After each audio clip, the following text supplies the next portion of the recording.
If you could go back in time to, let's say, your 25-year-old self, could give her one piece of advice, what would you say to her? I wouldn't go back to being 25 for anybody's money. The world has changed. People have changed. If you're going to do nothing and become a vegetable of watching TV, then you're not going to live to be 90 or 100. Be honest with yourself. I think that that's the reason that you live longer. Wow. Have you ever wondered what advice some of the oldest and most experienced people in the world would give to someone of your age? A few weeks ago, we interviewed Yvonne in the Northwest Territories in Northern Canada.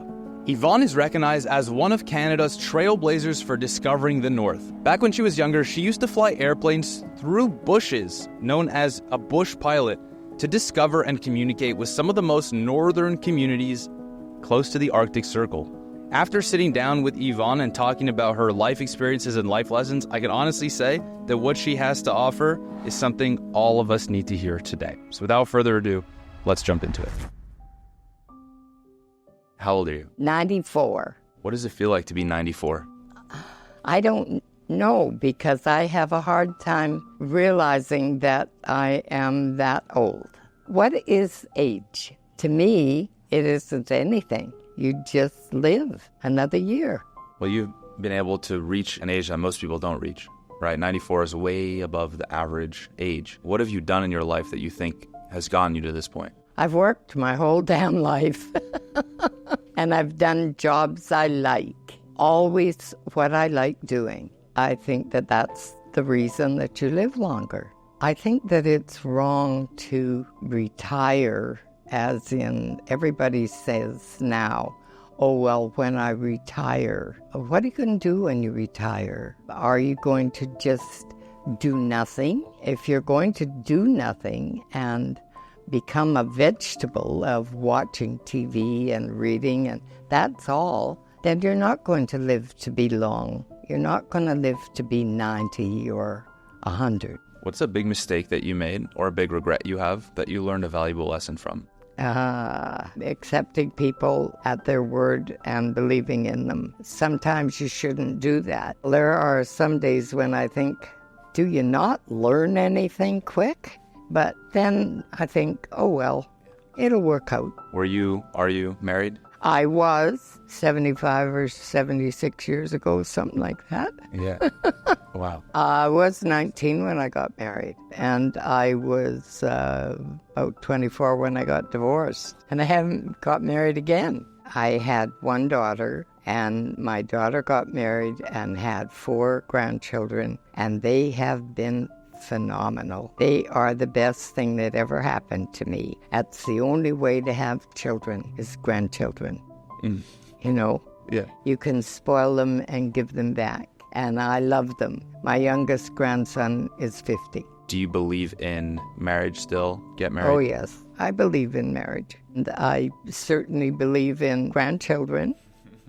You're 94, so I'm assuming you were born in 1930. That's right. What was the world like back then? Most people who are listening or watching have no clue. We just read. It was great.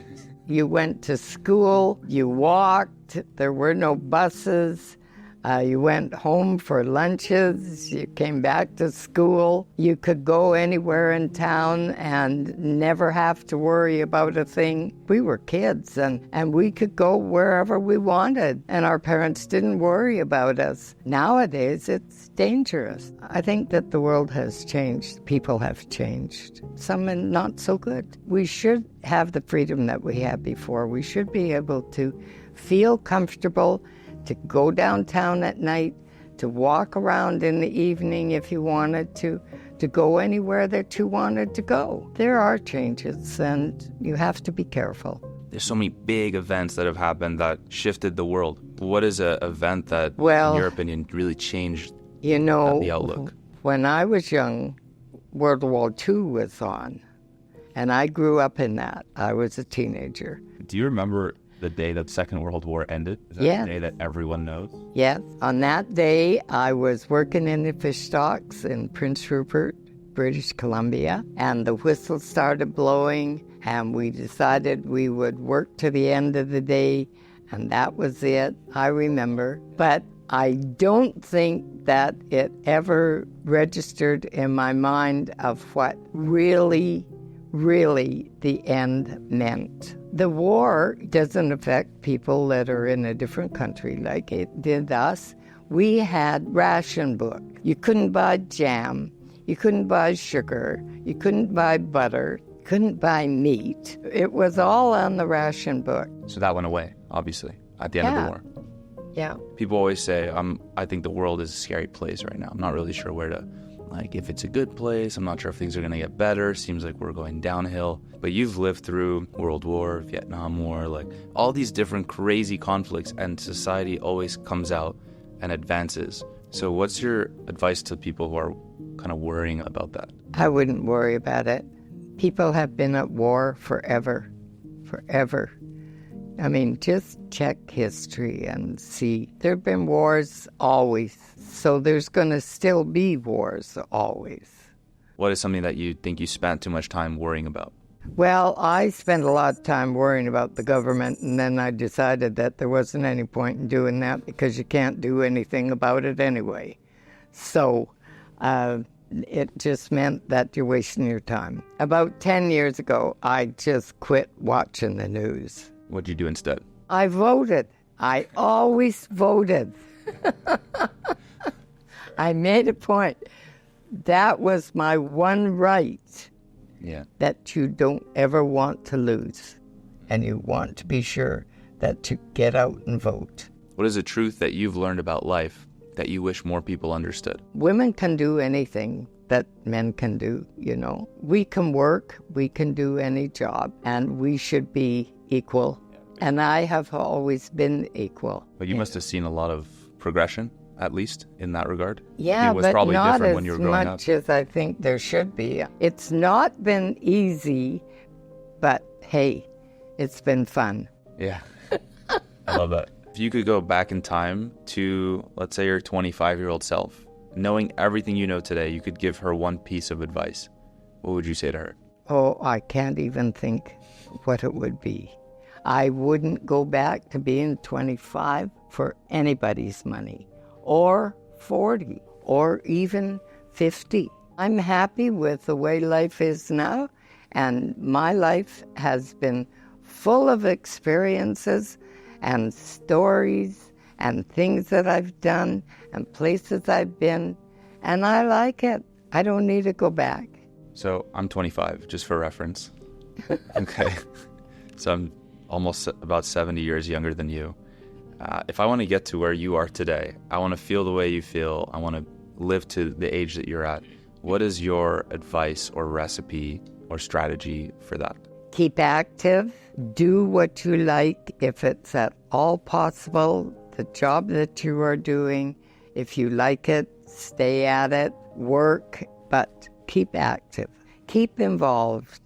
You've seen a lot of inventions over the years. What is, in your opinion, your least favorite invention the world has brought in? I can't believe how little children are when they're getting phones. I think that children miss out on a lot by not going outside and playing and making up games and